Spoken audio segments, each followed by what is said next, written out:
Spoštovane gledalke, spoštovani gledalci, nadaljujemo z oddajo Infokus. Naš gost je gospod Vinko Gorenak, poslanec in nekdanji notranji minister. Zdaj, če se vrnemo še malo na to razpravo, danes je, strani kritikov gospoda Brulca, recimo, je bilo rečeno, da ta seja oziroma obravnava sklepov, da je to začetek uresničevanja napovedi, da boste koristili vsa politična sredstva in da gre za zlorabo demokratične poslovniške procedure.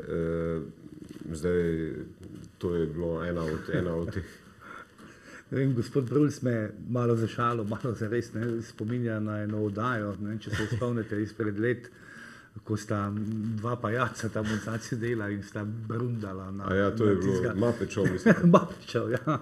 No, gledajte, jaz sem te podatke zbiral, pa to se je pripravljal med 10. pa 20. junijem, tako da s tem res nima nobene veze. Zdaj, če se vrnemo še k podatkom, zdaj dosti je kritike na račun števila sodnikov na 100.000 prebivalcev Slovenije. Ja, te podatke imam pred seboj, da nekaj ne rečem, kaj narobe, se mi zdi kar prav. Glede, Avstrijci imajo na 100.000 prebivalcev 22 sodnikov, Italijani 11, Nemci 24, se pravi veliko več kot Italijani, mi pa 50.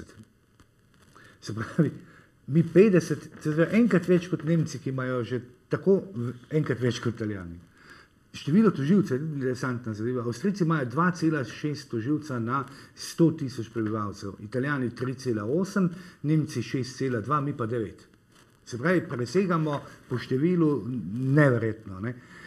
Ampak zdaj, zadnjič je bil gospod Mašeš ravno v tem studiu pravi, da tam imajo pomočnike, da ima vsak toživec oziroma sodnik, ki podpišejo oziroma ki pravzaprav delajo celotno zadevo. On samo nadzira, da je pri nas pa sodniki in toživci, da sami pripravljajo stvari, da to je bistvena razlika.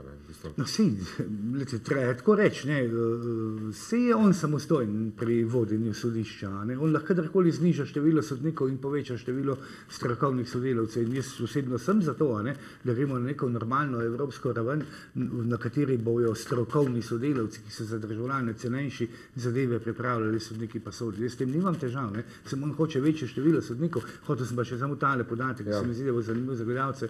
Glede, avstrijski tožilec, se pravi en avstrijski tožilec, govorimo pa na 100.000 prebivalcev, sem prej povedal, dobi na leto 2821 spisov. Italijanski 1317, nemški 967. Slovenski tožilec pa dobi 519 spisov na leto. Koliko jih pa rešijo? Avstrijski tožilec letno reši ali pa napiše obtožnih predlogov 353, italijanski 257, nemški 234, naš pa 71. Se pravi, da avstrijski tožilec spiše na letni ravni 5-krat več obtožb kot slovenski. To se mi zdijo številke in zato ni čudno, da mi Slovenci plačujemo 86 evrov iz proračuna vsak državljan na leto za delovanje sodstva, povprečje Evropske unije pa 45 evrov. Zdaj, če se vrnemo še malo na to, vendarle je cela zadeva, kakorkoli hote ali ne hote, poteka pod vtisom teh sodbe, ki je bila v sredo izrečena, in zdaj me zanima, kaj se pa v bistvu dogaja pravzaprav v stranki zdaj, po tem, ko je Janez Janša in ostali obtoženi, ko so napovedali, da bo seveda uporabljali vsa pravna sredstva, ampak zdaj mislim, da se analitiki in cela Slovenija ukvarja v bistvu z tem drugim delom politična sredstva, vsa politična sredstva, mogoče najprej o tem. Povedati se treba nekaj, da mi nismo imeli nobenega formalnega sestanka znotraj stranke, ni zasedal noben organ, tudi poslanska skupina še ni imela sestanka po sredi. Tako da na nobenem nivoju, na nobenem organu sploh nismo govorili o ničemer. To je treba v štartu govoriti. Treba reči pa tudi to, gledajte, ta njegova izjava, uporabim vsa pravna in uporabim vsa politična sredstva. Konec koncev je izjava razumljiva. Pravna sredstva so pritožbe in vse ostalo, kar pač je možno tam uporabiti. Sej, veste, proti političnemu delu sodbe, kako se pa če s pravnimi sredstvi boriti proti političnemu delu sodbe, a ne? Tam se moš pa s političnimi sredstvi. Zdaj, kaj konkretno on mislil, ne vem, ne? Obstaja pa res preiskovalne komisije. Ta politični del sodbe oziroma vaše poslance, ki so danes bili v bistvu recimo Eva Irgl. Ne, gledajte, zdaj, Vrhovno sodišče je, mislim, da lani ali predlani izdalo neko sodbo, kjer je reklo, ne, da mora biti obdolžencu krivda dokazana in sicer približno tako, da mora sodišče dokazati, kaj je storil, kdaj je storil, kje je storil in kakve so posledice. Ne. Zdaj, nič od tega, ne, jaz sem obtožni predlog bral sodbe, nisem, ker pač ni izdana, ne. V obtožnem predlogu sodbi pa kaže, da bo zelo podobno, ne, je pa tisto, ne, neznanega dne na neznanem mestu in tako dalje. Ampak najpomembnejše pa to, ne, da sodišče res nima in ker tudi ni, ker tudi ne obstaja, ne, niti enega maila, niti enega telefonskega presluha, niti enega pisnega dokumenta in ko pravi Janez Janša, tudi dimnih oblakov ni bilo, ne, unih za signale devati indijanskih, ne, ki bi kazal, da je on kjerkoli, kadarkoli v tem prostoru komunicira s komorkoli. Ne. In to, ne vem, mislite, kaj ne rečem. V bistvu zdaj sicer se verjetno boljše poznate ta obrazložitev sodbe, ne, ampak tam se nanaša vse na gospoda Zagožna, na ta sestanek na HSE-u, na komunikacijo Riedla z Finci in v bistvu na elektronsko komunikacijo med njimi, na SMS-e in na te zadeve. Ja, ampak to so oni med seboj sebi pisali, ne, mes pa omenjali predsednika vlade. Ne. Dobro, zdaj, če ali držijo informacije, da se je stranki zdaj povečalo število članov oziroma da se povečuje število članov? Vsak mesec dobimo te podatke na svetu stranke, svet stranke bo v sred meseca, tako da jaz pričakujem, da bojo tam ti podatki podani pa in verjamem, da držijo, nisem pa štel, pa nisem preveril. Ne. Ampak mogoče bi dovoljte vseeno, da še nekaj rečem, kaj sem pričakoval in kaj pričakujem. Ne. Se mi zdi, jaz moram reči, da sem na nek način, ko sem šel pred sodišče, sam sem tam bil, torej razmišljal, kaj se bo zgodilo. Ne. Takrat so bile vse mogoče teorije. Ne. Oproščen, ne bojo si upali, obsojen, vse mogoče je bilo v zraku. Jaz osebno sem pričakoval, bom rekel tako, ne, da bo prišlo do neke obsodilne sodbe, ne, Štajerci rečemo za inat, ne, ali to je celo ni slovenski izraz, ne, iz nekega želje po dokazilu, aha, a ti vidiš, da mi delujemo, a ne, sej pa imate dokaz, da mi delujemo. To je zanimivo, mislim, tu je približno... Presenečenje pa pol, ne, popolnoma enako, kot je predlagal tožilec, ne, predmeri so zelo redki, da bi bila kazen taka, ki je tožilec predlagal. Zdaj, zanimivo je tu, mislim, ena izjava gospoda Čeferina, ki je včeraj pač komentiral, je rekel, da pač, da so vsi znani ljudje oziroma tisti, ki so pač izpostavljeni ali politično, ali medijsko, ali drugače, da v bistvu, da so vsi obsojeni, v bistvu, ne, da je to zanimivo. Ne. Po drugi strani pa pravi, da je tudi politika dosti kriva, ker je skozi pozivala sodstvo k učinkovitosti, ne, in da je zdaj v bistvu postala žrtev sama žrtev teh pozivanja v bistvu sodišču po tem, da pač sodi in da tožilci vlagajo obtožnice in tako. Vsi mogoče kaj soli v tej izjavi, ne, ampak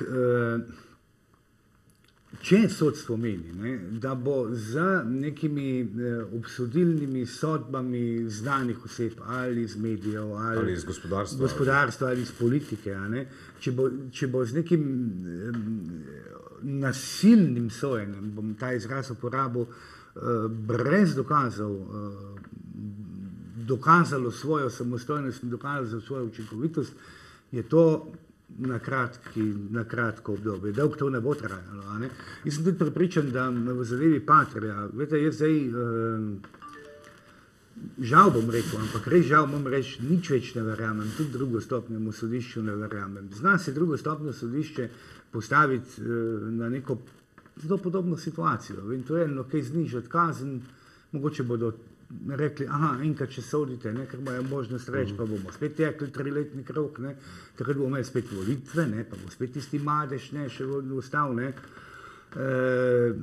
Jaz nisem malo upanja imam, ne, na ustavnem sodišču, ne, tam imam malo upanja, ker se mi zdi, da ustavno sodišče, pa nisem bil marsikdaj zadovoljen z njimi, pa sem bil veliko tudi zadovoljen, ne, pol je že v redu, ne, potem je že v redu, ne.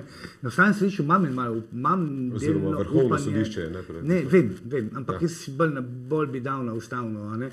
Kar se tiče pa Evropskega sodišča za človekove pravice, pa sem pa skoraj prepričan, da to ne more obveljati. Kaj pa mislite, kako se bo pa, razvijal, zdaj mnoge skrbi, ne, o tej razdeljenosti govorijo, ne, mislim, da je ta sodba pač še bolj razdelila Slovence in nekateri se bojijo, da bi lahko prišlo do nemirov, do neke državljanske vojne zaradi teh sodb in teh zadev. Jaz mislim, da do tega ne more priti, do tega po mojem glih ne, ampak po drugi strani je pa res, ne, da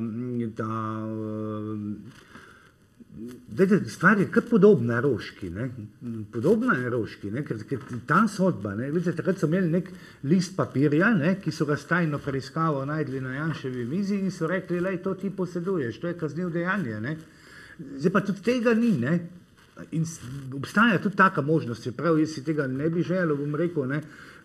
Zdi se mi pa, da če bo prišlo na drugi stopnji tudi do obsodilne sodbe, imam večje skrbi, kako se bojo zadeve razvijale, namreč, ker to pomeni potem tudi takojšnji nastop zaporne kazni. Če bo do tega kdaj prišlo, ne, in če bi potem ali ustavno ali pa Evropsko sodišče za človekove pravice to razveljavilo, potem bi pa rekel tako, no, se pa res lahko, bom rekel, leva politična opcija, kar malo skrije za kako desetletje.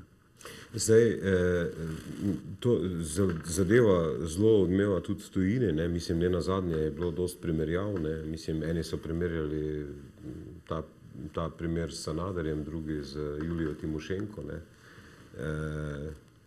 Zdaj, danes avstrijski Standard piše, da politiki kot Janša ne razumejo, kakšno škodo povzročajo s svojimi teorijami zarote, nekaj pravite na ta odziv, recimo, avstrijski v bistvu. Ta časopis avstrijski je zelo levo usmerjen časopis, to vemo. Ko bomo pa videli, kak Kleine Zeitung, ne, bo pa verjetno kakšna drugača zna zadeva. Zdaj primerjati zadevo s Hrvaško se mi zdi zelo neumestno, tam je šlo za milijone kun ali kar že, ne. Tam je šlo za dokaze, za transakcije, za denar, za slike, ure, karkoli tam že bilo, ne, in tisti je zelo težko primerjati z tem neznanim krajem, pa neznanim mestom, pa celo obljubo. Mogoče kaže še to reči, gledajte, zdaj ljudje mogoče imajo neko percepcijo, aha, Janša je dobil denar. Treba ljudem zelo jasno povedati, v sodbi piše, da naj bi neznanega dne in tisto, kar želijo, mu nekdo obljubil, da bo dobil nagrado. Obljubil, da bo dobil nagrado. Do te nagrade pa nikoli ni prišlo. To je treba. Sledi denarja ni, oziroma razen razen v neki nerazčiščeni zadevi, kjer naj bi Riedl potoval v Slovenijo in 2 dni. To je hecna zadeva, ne, recimo tam je tista stvar, menda že v obtožnem predlogu za gospoda Cekuto, da je denar dobil, ne. Zdaj, gledajte, gospoda Cekuta ni na sodišču, ne, Janša je obsojen. Gospoda Pavčka ni na sodišču, pa je na cesto spravil ne vem koliko ljudi, a ne. Jankoviča še tudi ni na sodišču, pa še marsikoga ni na sodišču, ne. Gledajte, dokler sodstvo ne bo to procesiralo, ni šans, da je to. Kaj pa pravite recimo na izjave gospoda Musumelija, ki je rekel, da mislim, da njegova taka v šali, ne, je rekel, da njegova želja bi bila, da bi v Sloveniji zaprli 3 desne pa 3 leve politike, govorijo o razdeljenosti, ampak je rekel z dokazi, seveda, v bistvu ne, mislim. No, zdaj, kakorkoli rečem, ampak jaz mislim, da je v tej šali je nakazana smer, ne. Smer slovenskemu pravosodju je nakazana v tej izjavi, prvič z dokazi, ne, in s to zdaj 3 leve, 3 desne je pa verjetno hotel povedati, da bi s tem sodišče pokazalo neodvisnost. Ne. Ja. In zdaj, torej z dokazi pa neodvisno, pol jaz nimam nič proti njegovi šali. Mislite, da bo, kako se bo po vašem sodstvo odzvalo, ne? Zdaj prvi odzivi so na to izredno sejo današnjo oziroma na te predloge, kakšne so pravzaprav te zadnji sklepi, ki naj bi jih sprejeli, no to je v bistvu ne. Zadnji sklepi so veliko boljši od tistega, kar smo sprejeli leta 90, pa veliko slabši od tistega, kar smo mi predlagali. Kaj je, Mi smo kaj le so predlagali ključni? aktiviranje ustavne komisije, ne, in proučitev Oziroma, ja. trajnega mandata, to je zdaj črtano. Je pa naloženo ministru, da prouči zakonodajo, da sprejme ukrepe, da predlaga zakone, ki bodo jačali odgovornost v sodstvu. Tudi vsaj ta del gre pa res v pravo smer. Zdaj, ne vem, a ste vi, ne bom se točno spomnil iz razprave, ali ste vi zahtevali, ali gospa Irglova, da ali naj gospod Pličanič zamenja vrh pravosodne, sodne in tožilske oblasti, ali pa naj sam odstopi, ne vem, ali je to bilo vaše, ali mislim, da je ena poslanka. Ne, gospe Eve Irglove. Eve Irglove, ne, To je kaj njena pravite? izjava. Ne bi komentiral. Težko rečem, kaj in kako, ampak če si sam postavim vlogo ministra, jaz vem, da ima dosti zvezane roke, recimo, kar se tiče gospoda Fišerja, se lahko, rečemo, slika, ne? Da ne more doseči zamenjave, če tega ne dovoli Državno-tožilski svet. Ne? Kar se tiče pa gospoda Masleša, ima malo več možnosti, ker on predlaga razrešitev parlamentu, vendar po predhodnem stališču odnosno mnenju pravosodnega sveta. Ne? Tisto mnenje bo po vsakem primeru v korist gospoda Masleša. Zdaj, mislim, zdi se pa, da vendarle stališča pravosodnega ministra niso bila tako daleč od stališč, ki ste jih vi predstavili. Ja, s tem sem zelo zadovoljen, recimo, ne, ker gospod Pličanič ima prava stališča. Ne. On ima pravo smer. Samo spomnimo se, da od leta 8 do leta 11 je bilo v pravosodju idealno. Pravosodje je krasno, pravosodje je dobro, pravosodje rabi mir in rabi več denarja, boljše prostore. To smo slišali gospoda Zanera. Zdaj slišimo popolnoma. To se pravi, zdaj mislite, da bo trend oziroma dogodke bojo vsaj, če ne drugega, bojo sodne odločitve ali pa sodišče bo bolj izpostavljeno v bistvu, ne, vsej javnosti, ne, v bistvu, oziroma komentiranju njihovih No, vse temu prinesejo, ne, doprinesejo te seje. Mislite, da bo to spremenilo tudi ravnanje samih tožilstev? Tam pa nisem optimist. Ne. 5. maja leta 1990 sem jaz komentiral sodbo Ustavnega sodišča na temo odvetniškega zakona, ker je Ustavno sodišče prepovedalo. Pa sem rekel referendum, ne, in sem takrat rekel, da se je Ustavno sodišče postavilo nad voljo ljudi. Ne. Ja. Pa se mi zdaj, da je to kritična izjava, ne, ampak takrat sem bil popljuvan vsem časopisi, v vseh elektronskih medijih, ker Salova me je pozivala k vstopu in ne vem kaj vse. Ne. Takrat je bilo rečeno, nobene besede ne sme se reči o pravosodju, kaj šele o sodbah. Ne. To je tudi, mislim, nekako, gospod Pahor, mislim, da je tudi tem... Pahor je pa en teden kasneje rekel, sodbe moramo, ali pa 10 dni, moramo spoštovati, lahko pa jih kritiziramo in komentiramo. A ne? Vete, takrat je bil predsednik vlade, je naredil zelo pomemben korak. Ne? In mislim, da bo po tej seji vendarle v večinskem delu politike prevladalo spoznanje prvič, da je možno komentirati, ne, da moramo jih spoštovati odločitve, da jih je možno komentirati, kritizirati, da je možno demonstrirati pred sodišči in vse ostalo. To je povsod po Evropi, ne, in se bodo tudi sodniki tega navadili. Ne pa mislite, poseganja trajnega mandatnega bo v bistvu? Jaz mislim, da ne bomo dosegli političnega soglasja. Če bi ga dosegli, bi bilo to izjemno dobro, ne, ker gledajte, vsi trajni mandat je evropska norma. Ja. Nam učitajo, hočete ukiniti trajni mandat, vi hočete nastavljati sodnike. To sploh ni res. Ne.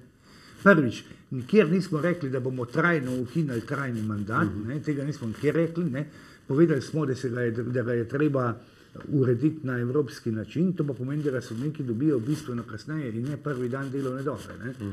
To je ena zadeva. Podobno kot profesorji, recimo tam nekje pri 45-50 letih, zakaj pa ne.